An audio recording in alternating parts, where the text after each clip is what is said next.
Bapa Surgawi, terima kasih karena masih terus memberikan kesehatan dan sukacita bagi kami.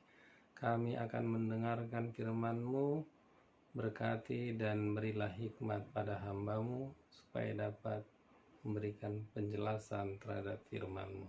Di dalam Kristus Tuhan dan Juru Selamat kami. Amin. Firman Tuhan yang menjadi renungan bagi kita sesuai dengan Almanak HKBP untuk hari Minggu 12 September 2021 bertema Marhabisuhon di Bagasan Yesus atau berhikmat dalam Yesus dari Markus 8 ayat 31 sampai 38. Kemudian mulailah Yesus mengajarkan kepada mereka bahwa Anak Manusia harus menanggung banyak penderitaan dan ditolak oleh tua-tua, imam-imam kepala dan ahli-ahli Taurat, lalu dibunuh dan bangkit sesudah 3 hari. Hal ini dikatakannya dengan terus terang, tetapi Petrus menarik Yesus ke samping dan menegur dia. Maka berpalinglah Yesus dan sambil memandang murid-muridnya, ia memarahi Petrus. Katanya, "Enyahlah iblis, sebab engkau bukan memikirkan apa yang dipikirkan Allah, melainkan apa yang dipikirkan manusia." Lalu Yesus memanggil orang banyak dan murid-muridnya dan berkata kepada mereka, "Setiap orang yang mau mengikut aku, ia harus menyangkal dirinya, memikul salibnya, dan mengikut aku. Karena siapa yang mau menyelamatkan nyawanya, ia akan kehilangan nyawanya. Tetapi barang siapa kehilangan nyawanya karena aku dan karena Injil, ia akan menyelamatkannya. Apa gunanya seorang memperoleh seluruh dunia, tetapi ia kehilangan nyawanya? Karena apakah yang dapat diberikannya sebagai ganti nyawanya? Sebab barang siapa malu karena aku dan karena perkataanku di tengah-tengah angkatan yang tidak setia dan berdosa ini, Anak Manusia pun akan malu karena orang itu apabila ia datang kelak dalam kemuliaan Bapanya diiringi malaikat-malaikat kudus. Bapak, Ibu, saudara-saudari, jemaat yang dikasihi Kristus, saya sebetulnya hanya ingin menambahi pemikiran yang saya rangkum dari beberapa sumber untuk khotbah yang akan kita dengar atau yang mungkin sudah kita dengar pada khotbah hari ini di gereja HKBP. Sekali lagi, minggu kita hari ini bertema Marhabisuhon di Bagasan Yesus atau berhikmat dalam Yesus. Apa yang dimaksud dengan berhikmat dalam Yesus? Pada nats ini sangat terang benderang dijelaskan bahwa berhikmat dalam Yesus itu adalah yang pertama, memikirkan apa yang dipikirkan Allah pada ayat 38. Dalam konteks ini, pikiran manusia yang diwakili Petrus adalah bahwa bangsa Yahudi dibebaskan dari penjajahan Roma dan menjadi bangsa yang besar dan agung. Itulah yang diharapkan atau yang dipikirkan oleh manusia terhadap keberadaan Yesus di dunia ini. Namun, pikiran Allah adalah keselamatan yang dilakukan oleh Tuhan Yesus Kristus adalah keselamatan manusia dari dosa dan kematian. Jadi sekali lagi, menurut manusia, Yesus Kristus membawa keselamatan atau kelepasan bangsa Yahudi dari penjajahan Romawi menjadi bangsa yang besar dan agung. Tetapi pikiran Allah, kehadiran Yesus Kristus, penyataan diri Yesus Kristus ke dalam dunia ini adalah untuk menyelamatkan manusia dari dosa dan kematian. Dalam hal yang lebih luas, pikiran Allah terhadap manusia adalah bahwa manusia pun harus bisa mewujudkan damai sejahtera di bumi menjadi saluran berkat. Kemudian yang kedua, berhikmat dalam Yesus juga diterangkan dalam hal ini adalah mengikut Yesus dengan setia. Bagaimana mengikut Yesus dengan setia juga telah dijelaskan. Langkahnya adalah yang pertama menyangkal diri dan yang kedua memikul salib. Arti menyangkal diri pada Galatia 2 ayat 20 adalah, namun aku hidup, tetapi bukan lagi aku sendiri yang hidup, melainkan Kristus yang hidup di dalam aku. Dan hidupku yang kuhidupi sekarang di dalam daging adalah hidup oleh iman dalam Anak Allah yang telah mengasihi aku dan menyerahkan dirinya untuk aku.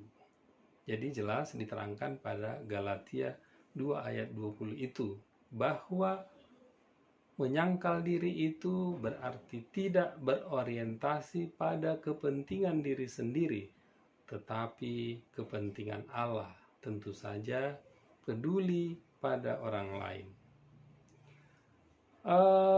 Dalam kenyataannya, kita meskipun seorang pengikut Yesus, tetapi sering sekali kita temukan dalam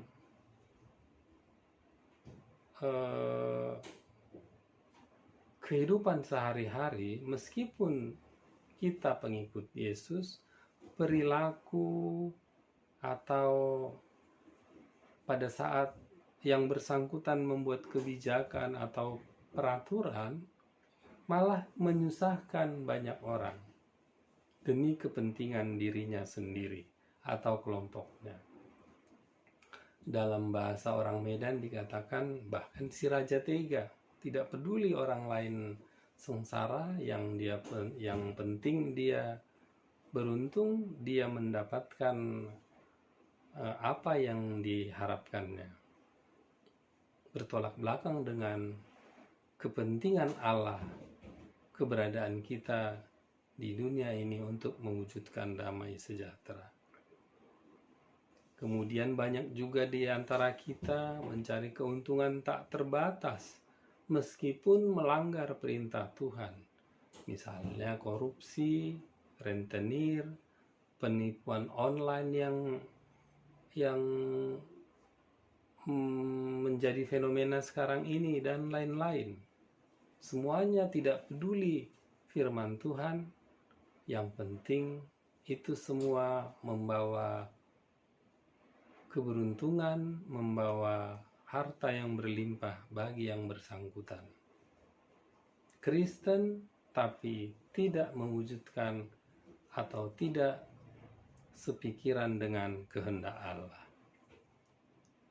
Apa gunanya seorang memperoleh seluruh dunia tetapi ia kehilangan nyawanya? Yang kedua, arti menyangkal diri adalah bila kita diperkenankan Tuhan mencapai suatu keberhasilan atau kesuksesan yang gilang gemilang, kita harus menyadari bahwa itu bukanlah semata-mata atas usaha atau kerja keras kita atau karena pikiran kita dan sebagainya. Kita harus menyadari bahwa semuanya itu usaha kita diberkati oleh Tuhan dan kita diperkenankan untuk meraihnya. Janganlah kita menjadi sombong karena pencapaian yang luar biasa yang mungkin kita dapatkan. Itulah arti menyangkal diri. Sekali lagi, arti menyangkal diri itu adalah mewujudkan kepentingan Allah di dunia ini. Keberadaan kita sebagai pengikut Kristus harus dalam koridor mewujudkan kepentingan Tuhan, bukan kepentingan diri kita. Dan yang kedua, bila Tuhan memperkenankan kita meraih keberhasilan yang gilang gemilang, haruslah kita menyadari bahwa itu lebih pada pertolongan dan berkat Tuhan. Kemudian apa yang dimaksud dengan memikul salib? Pada nats ini jelas sekali disebutkan bahwa memikul salib itu adalah rela menderita, bahkan harus sampai mati demi Kristus dan kebenaran. Juga dalam kenyataannya, ternyata iman percaya kita atau komitmen kita mengikut Kristus itu tidak rela atau tidak mau memikul salib. Kita banyak yang undur iman di antara kita karena wanita, jabatan, dan harta, dan banyak lagi.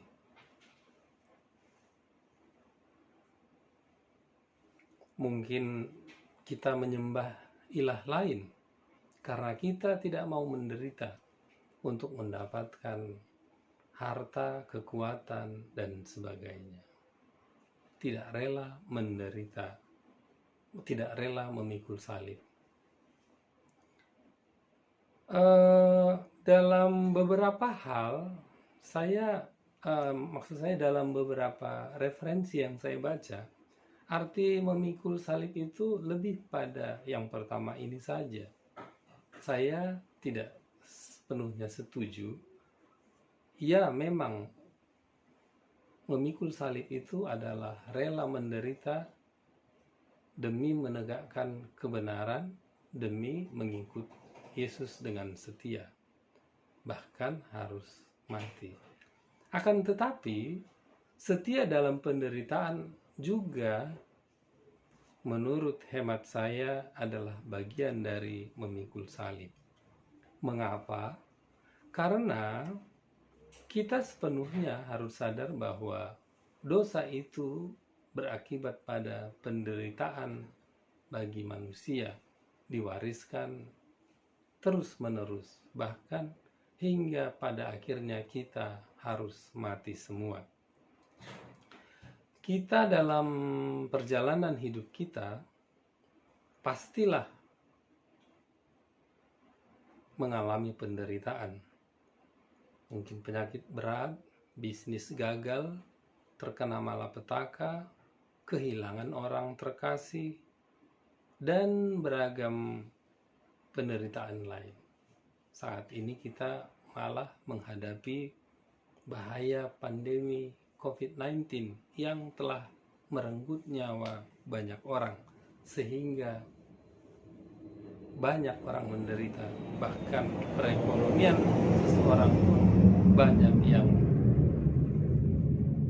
menjadi kesulitan. Bapak, Ibu, Saudara yang dikasihi Tuhan Yesus Kristus, bila kita dalam perjalanan hidup kita juga diperkenankan Tuhan menderita, yang penting yang harus kita lakukan adalah bahwa kita menyadari Tuhan mengizinkannya. Dan Tuhan juga pada khotbah minggu yang lalu mengatakan, kuatkanlah hatimu, janganlah takut. Hadapilah penderitaan itu, kita minta pertolongan dari Tuhan. Pasti Tuhan akan melepaskan kita. Istri saya bekerja di Rumah Sakit Pusat Pertamina. Di sana pernah ada seorang ibu tervonis kanker payudara stadium 4 dan harus dioperasi. Setelah itu harus menjalani kemoterapi, kemudian makan minum obat-obatan, harus juga menjaga makanan dan perilaku hidup sehat dan sebagainya. Puji Tuhan, ibu itu berkomitmen pada dirinya sendiri, bersemangat memohon pertolongan Tuhan, sehingga ia dapat dikatakan bebas dari kanker payudara tersebut, bahkan hingga berumur 94 tahun. Ia menjadi duta kanker. Jadi, ini adalah pengalaman yang berharga bagi kita. Bila kita diperkenankan Tuhan menderita, bahkan menderita yang sangat berat, itu adalah jalan Tuhan untuk memperlihatkan bahwa kuasa-Nya sangat ajaib, tidak terbatas. Jadi, penderitaan juga merupakan salib yang harus kita pikul, dan kita haruslah tetap setia. Meskipun mungkin bila kita menghadapi penderitaan seperti ibu tadi tidak mengalami kesembuhan misalnya, tetapi kita harus tetap setia. Yang kita yakini adalah dengan setia pada Tuhan, kita akan memperoleh mahkota kehidupan di sorga kelak. Jadi tidak perlu takut atau menghindar atau apalagi frustasi, bahkan menurunkan iman percaya kita. Bapak Ibu Saudara yang dikasihi Tuhan Yesus, saya agak menggelitik dengan bagian nats ini dengan memikul salib tersebut. Bagaimana dengan orang yang tidak pernah memikul salib misalnya? Ada orang sejak lahir pun sudah menjadi Raja Padoha, anak sultan, hidup dalam bergelimang harta, kemewahan, dan sebagainya. Mungkin ada juga orang di tengah perjalanan hidupnya mencapai kemewahan sedemikian. Saya pernah melihat seseorang disemayamkan di rumah duka RSPAD yang begitu besar. Semua ruangan di-booking selama beberapa hari, lantai 1 dan 2. Mungkin untuk prosesi pemakamannya saja menghabiskan ratusan juta dan dimakamkan di San Diego Hills. Sepertinya dia tidak memikul salib.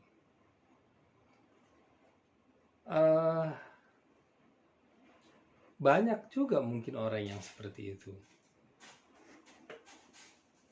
Apakah mereka nanti akan sampai pada kerajaan surga, memperoleh mahkota kehidupan? Tentu saja yang menjawab hal ini hanyalah Tuhan.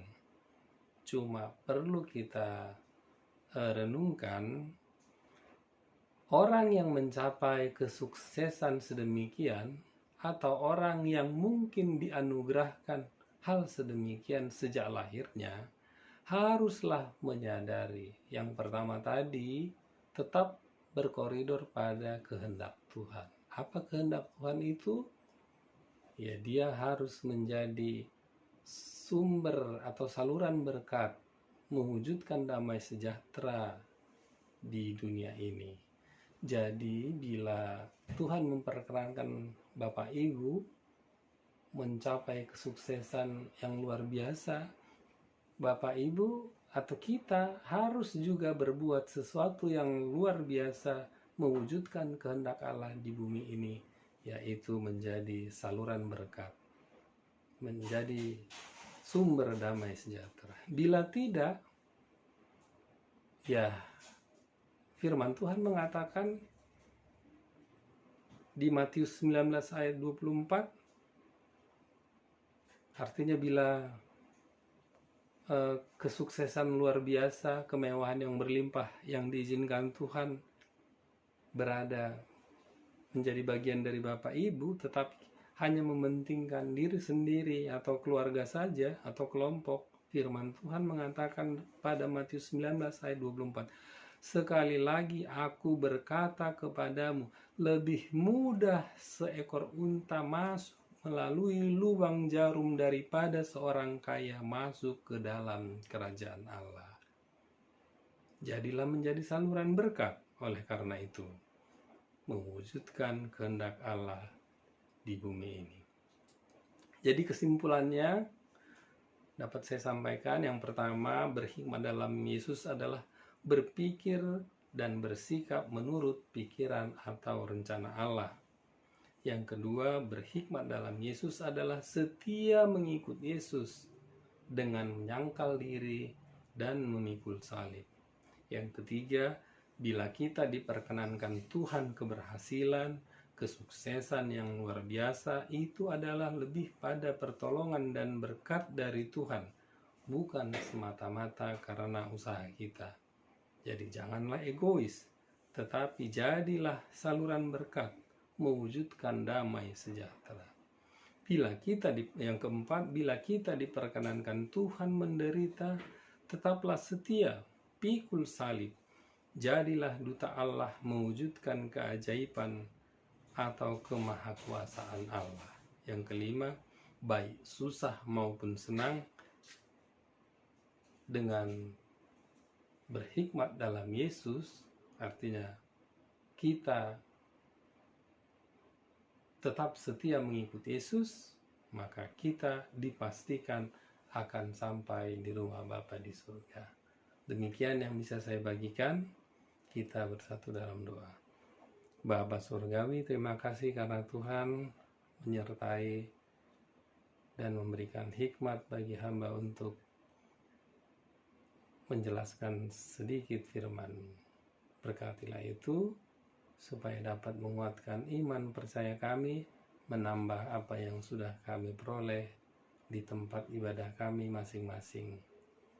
Tuhan, izinkanlah kami untuk selalu berhikmat dalam Engkau. Kami dapat menjadi alat-Mu untuk mewujudkan kehendak-Mu di bumi ini, yaitu menjadi saluran berkat damai sejahtera. Bila kami Engkau perkenankan sukses berkelimpahan, kami dapat berbuat lebih banyak untuk sesama kami. Namun bila kami dalam keadaan kesusahan, penderitaan, kami selalu berserah mohon pertolongan dan bilang Engkau berkenan, kami pun bisa menjadi sumber atau bagian dari keajaiban-Mu yang luar biasa sepanjang masa. Biarlah kami terus tetap setia sehingga kami beroleh kehidupan yang kekal di surga bersama Tuhan. Dalam Kristus kami sudah berdoa dan mengucap syukur. Amin. Bapak Ibu yang dikasihi Tuhan, terima kasih telah like, subscribe, dan komen channel YouTube ini. Tuhan Yesus memberkati kita semua.